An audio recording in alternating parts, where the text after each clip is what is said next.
Everyone is talking about generative AI, and it's presented as this tool that could democratize technology for everyone. But it also threatens to amplify old biases at lightning speed. So for women in tech, in academia, really everywhere, this poses a pretty critical question. Is this a brand new ladder for opportunity, or is it just a faster version of the same old game? Let's take a closer look together. Just listen to this quote. This single sentence from Professor Eleftheria Hatzimichael, wow, it perfectly captures the revolution that we're seeing. It's this fundamental shift, You no longer have to be a coder to build something amazing. You just need a great idea. That light bulb of innovation is no longer locked behind this wall of complicated code. That is a profound statement about accessibility. So let's start there. Let's explore that incredible promise. How exactly can generative AI really act as a democratizing force? How can it create these new pathways that, honestly, were once completely closed off to so many people? Okay, this slide really lays out the central tension, doesn't it? It's like two sides of the same coin. On one side, you've got all this promise. Compressing time, democratizing access, carving out new space for leadership, incredible. But on the other side, you've got the peril. It could amplify the people who are already resourced and speed up the very systems that create inequality. It is a genuine double-edged sword. And this is what we mean by compressing time in the real world. Think about it. For women who often face heavier burdens, whether it's caregiving or administrative work, turning weeks of work into just a few hours, that is an absolute game changer. It's not just about being more efficient, it's about creating that essential breathing room you need for strategic thinking, for innovation, for leadership. Right? But here's the serious catch with this technology. These tools are trained on these massive amounts of human text from the internet. And that text, well, it's filled with all of our societal baggage. So let's look at how that bias gets baked right into the machine itself. Which, brings us to this really crucial question. If the tool can just make the powerful even more powerful and reflect all the stereotypes we already have, can we really call it a magic equalizer?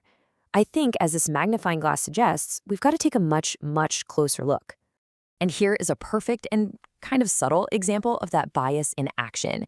So when you ask AI models to generate, say, a professional description, they often fall back on these old stereotypical patterns. You can see it right here. Men get the language of leadership. They're strategic, visionary. Women get the language of assistance. They're supportive, helpful.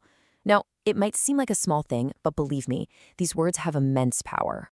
And that power? Well, it has very real-world consequences in these super high-stakes areas. When biased language influences who gets hired, or who gets admitted to a university, or who gets promoted, it's not some hypothetical risk anymore. As this pipeline shows, it becomes a very real barrier to advancement. So the crucial point to remember is this. An AI might report a pattern because it's statistically common in the data that it was trained on. But as these scales show so well, common does not equal fair. Just because a stereotype is widespread doesn't make it right, and it certainly doesn't make it equitable. Okay, so if the tools have these built-in flaws, what do? We have to shift our mindset. We have to move from being passive users who just kind of accept whatever the output is to becoming critical practitioners, people who question and guide and shape the technology itself. And the potential for good here is just immense when we use these tools with clear intention. It can empower non-native English speakers in their writing. It can give junior researchers a safe rehearsal space to try out their ideas. It can provide crucial support for individuals with neurodiversity. This is about creating equity in brand new and really powerful ways. This quote just perfectly captures the human side of all this. Think of a student who's terrified of asking a stupid question in front of the whole class. GenAI can create this judgment-free zone for them to learn, acting like a shield against that fear of making mistakes.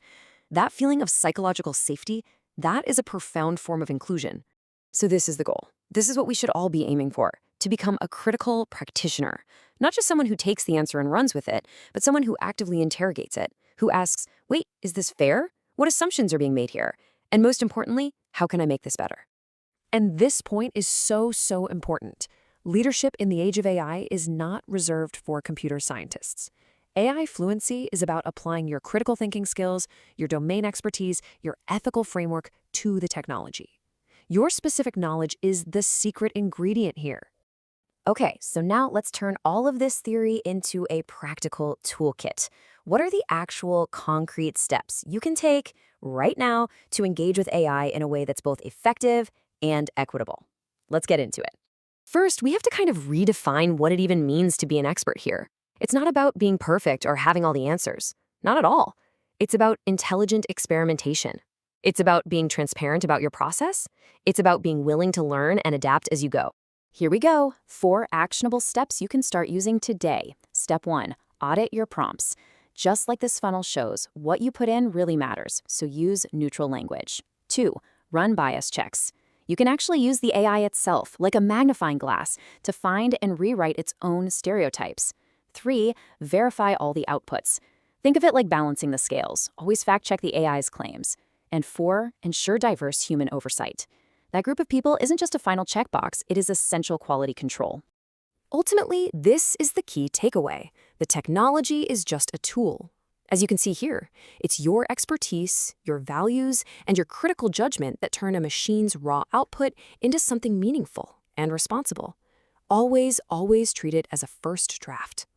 So, what's the bottom line here? It's this. Your perspective is not optional in this future. It is essential. Your questions, your expertise, your critical eye, that's exactly what's needed to get this right. So please don't wait for an invitation. Build, question, and lead. The time is now.